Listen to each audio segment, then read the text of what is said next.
day, late at night, not okay.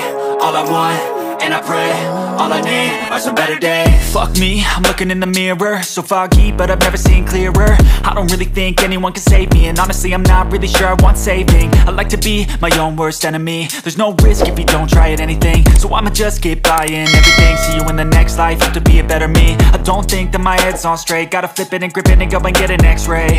What's wrong with me? I just feel weight pushing on my chest and it squeezes till I suffocate. Better change my mindset, meditate. It's pretty cool that I'm alive and have better days. I could walk, see, hear, I should celebrate. Think I could change my mind, maybe elevate. Living life, every day, late at night, not okay.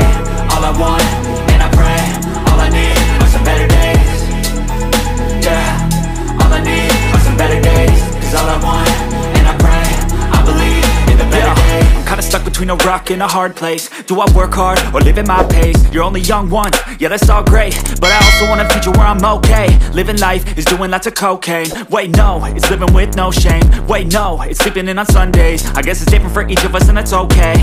Well I just wanna be happy, how to get there? Glad that you asked me. I think it's different for everyone. Some of us